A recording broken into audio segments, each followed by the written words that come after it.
Today I'm going to do a speech on informative speeches. I want to start by asking you, what's the difference between an informative speech and a lecture? Today we're going to talk a little bit about the mechanics of the speech coming up, what an informative speech is, we're going to talk about the point of an informative speech, and I'm going to end with what an informative speech isn't. But didn't I just ask you the difference between an informative speech and a lecture? I'm not sure there is any, to tell you the truth. In this course, you get to be the educators. I've been teaching for a lot of years. I'm really used to doing this. I welcome the opportunity for you folks to give it a shot up here. It's actually kind of fun. A few words about the mechanics of these upcoming speeches. They are to be 4 to 6 minutes long, 4 to 6 minutes long, more than 30 seconds over, and I cut off everything else. Under 4 minutes and you get dinged for whatever you're missing. So try to keep it in that boundary. What else can I say about these? I need you to cite at least 3 sources, and I'll talk about how to do that in the video on researching. It's going to be organized. You're going to have an organizing pattern, and we'll talk about those in another video as well. And finally, you're going to need to give us new information you don't already have. And that gets me to my first point, what it is. A lot of people come into an informative speech and they think it's their job to tell us everything they know about a subject. It's not. The idea here is to get the information across to your audience. If your information load is a lot more than the audience can take in, you know what that's called. That's information overload, and you've all been in classes where professors have done that to you. So part of the challenge here is, if you're really knowledgeable about a subject, to understand where your audience is starting and take them as far as you can in 4 to 6 minutes without overwhelming. Now this is very different than doing a test in a subject where the idea is an essay test, essay question to write down everything you know about the subject. I'm not concerned with how much you know. I'm concerned about how much we take in. On the other side of the question from information overload, there is such a thing as information underload. That's where your audience's capacity is much greater than the amount of information, the information load that you give them. And if your audience's capacity is greater than the information they're getting, they're going to go to sleep. They're going to tune you out. They're going to miss everything. So once again, do your audience analysis and make sure you know what your audience already knows about this.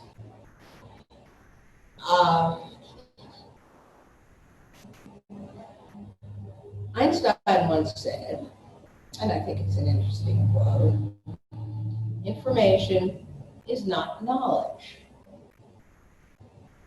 Now, the point here is not just to be about information. It's about your audience's knowledge when they walk away. And let me add to your knowledge base just a little bit. For years, people said that Einstein said information is not knowledge. Apparently, he never did. Nobody knows who that quote is attributed to. So there you go. The point of this, however, remains. It is for your audience to understand something they didn't understand before.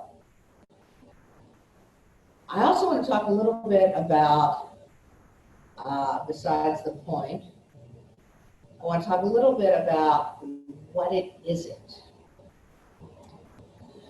What it isn't is a persuasive speech.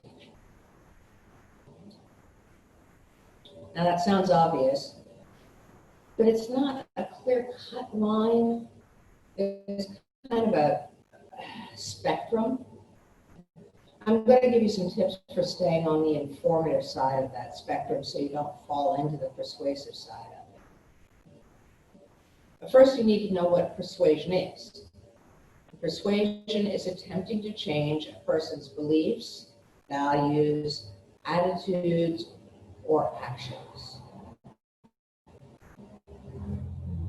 Beliefs, values, attitudes, or actions. You're not going to do that. And I'm going to give you, like I said, 3 tips. One of them is don't get very emotional in informative speech. If you get really, really excited or really angry, people are going to think it's a persuasive speech. And I'm not saying don't be emotional. Sure, smile, laugh, have a good time, be upset, be a little annoyed, that's fine. But no big emotions here. Second thing, maybe you've heard that you have to give both sides of an argument. Nobody in the real world actually does that. But if you want your audience to think it's informative, at least tell them there's another side.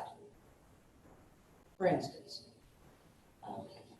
today I want to talk to you a little bit about grooming your dog. I'm a dog groomer at the vet down the street.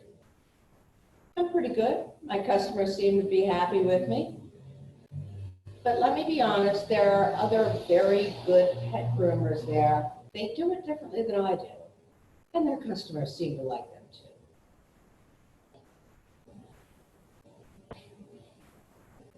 And that isn't giving the other side, but that is saying there's another side. And that much helps your audience. Third thing, don't ever try to persuade them.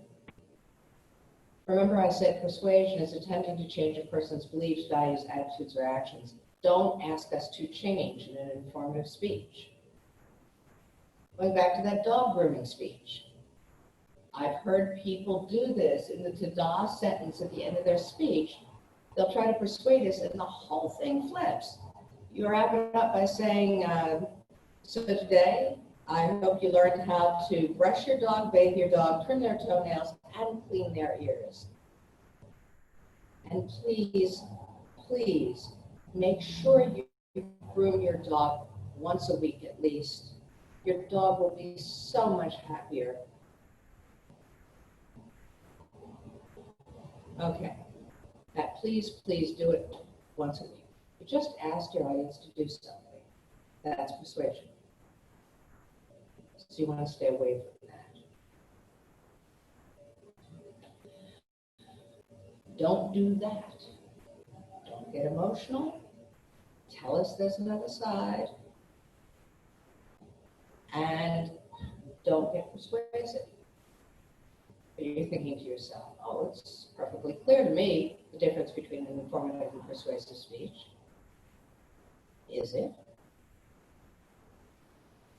If my speech topic is the successes of the Trump administration, is that informative or persuasive? The truth is, you don't know until you hear the speech. So some of you may find yourself very close to that line. Because a lot of topics have both an informative and a persuasive aspect too. Save the persuasion for your persuasive speech later on. If you want to introduce a topic to us as an informative speech and come back to it in your persuasive speech, that's great. But keep these speeches strictly informative. If you're still hunting for topics for your speech, here are some categories that I pulled out of a book called Communication in the Real World by Richard G. Jones, Jr. He wrote it back in 2013, but they still are fine categories. If you're looking for topics, think about objects, things, people, concepts or ideas, events, processes, issues. Any of those have a myriad of possible topics in them. Go back to choosing a topic, look at your own skill set, your own knowledge set, and find something that will engage us. So that's it. That is what an informative speech is, the point of an informative speech, and what it isn't.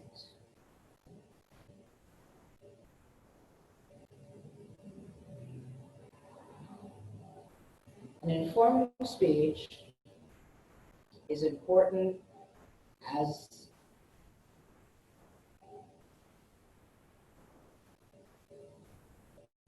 information according to the needs and importance of information. In the Library and Information Sciences blog back in 2014, told us that information contributes to decision making, reinforces and changes people, and generates new information. It's not just about regurgitation. And whoever said it, it's about knowledge, about the sort of knowledge that helps decision makers, the sort of knowledge that changes and reinforces what we know to be right or good or true. Information is about generating new information. It's not just about the information. It's about the knowledge, even if Einstein didn't say it.